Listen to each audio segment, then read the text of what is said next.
establishment media is portraying things accurately or the protests accurately? No. What I think is that the mainstream media is helping propel this voice, which is very, very skewed from reality. Okay, because the mainstream media can help them look at things from that perspective. Why don't you start at home? Bring the numbers to their attention. Here are the numbers. They don't lie. African Americans kill each other more than anything. And that is true. It's sad, but it is absolutely true. As a black individual, the probability of me being killed by another black person is of greater is of a greater probability than me getting killed by a white law enforcement officer. And I've lived in Canada for almost my entire life, and I've never had a negative encounter with law enforcement. So I would absolutely have to agree with Nestride on this, that the violence within the black community in comparison to other ethnic communities is absolutely through the roof. But it is one of those discussions that you are not permitted, as it were, to have, at least not on the public square, just because it would make the black community look all the more worse. And it would not support the notion of victimology. But that's just me. These are numbers. How about you start the change at home? That's right. How about that? Why does it take a white person to kill a black person for them to come out, oh my gosh, it's the end of the world? How about that? Why don't nobody bring that perspective to their face? Is it ignorance? What is it? Is it deceit? What are they trying to achieve? This is common sense. You want to change? And she's absolutely right. You know, within the black community, unfortunately, the percentages of single-parent households, unwed households, is about 70 to 75%. Some cases, it's even pushing 80%. So you have a lot of young boys and girls that are growing up in an environment, and I'm a product of it, but fortunately I took a different route, where for the most part they're being raised by their mothers or their grandmothers, and their fathers are not present to take part in the rearing of their own children. And in some cases they're probably incarcerated or they're dead, whatever the case might be. But there's a serious problem within the black community as it relates to the family dynamics, and I believe that's presenting itself in the black community and in our society as a whole.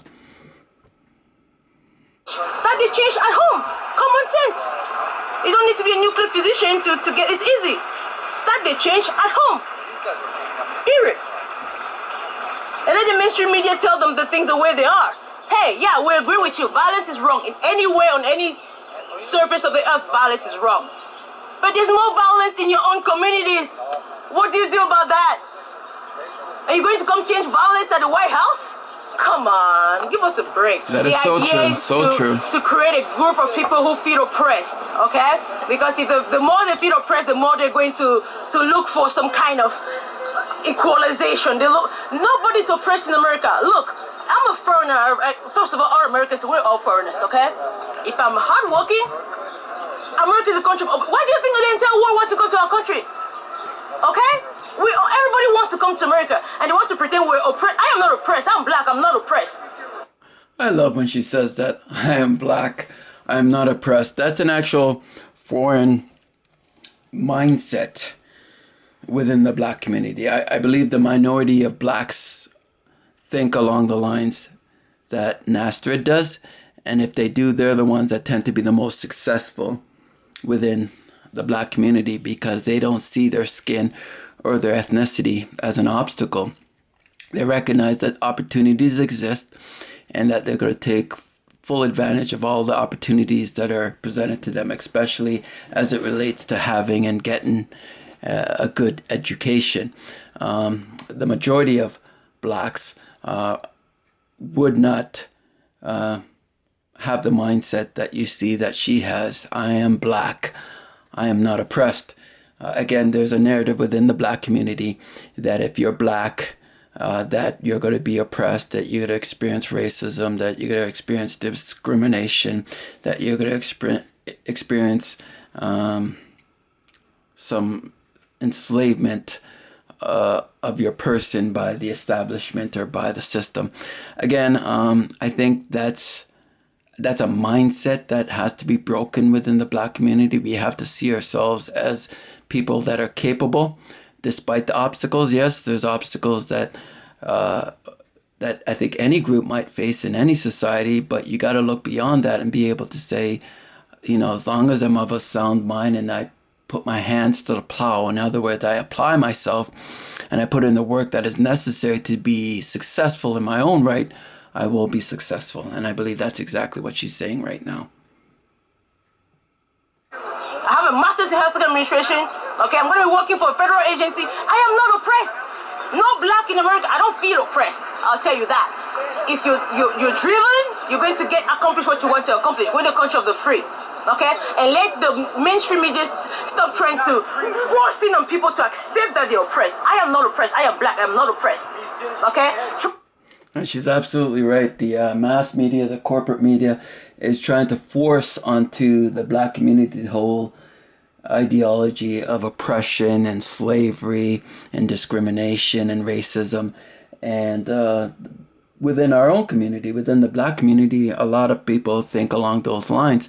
And that mindset needs to be broken and to recognize that the opportunities are available to us, but you got to be willing to put in the effort and the time. And you got to be able to put all things in order. In other words, you have to have the horse before the cart.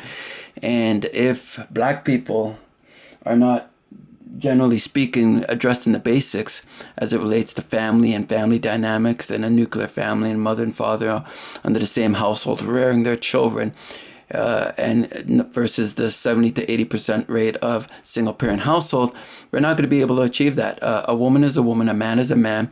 A man and a woman need to be of one flesh, as it were, to rear their children, to optimize the opportunity for them to be successful in their own right.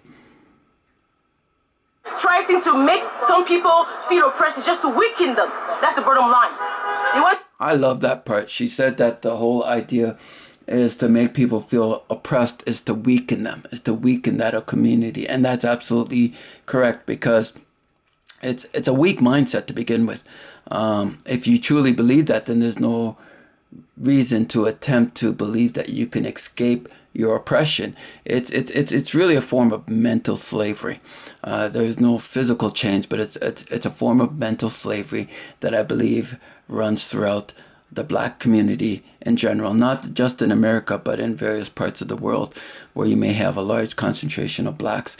It's a mindset that as a people we need to break free from, but it is difficult to do so because we keep holding on to the past instead of pushing forward and pursuing what's available to us in the present as well as in the future. Anyways, this is pretty much what Nestride Yumga had to say. I love all that she had to say, and I'm a big fan and a big supporter of hers. They want to make this group of Black people feel that they're weak and that there's some power on top of them. No one is oppressing nobody.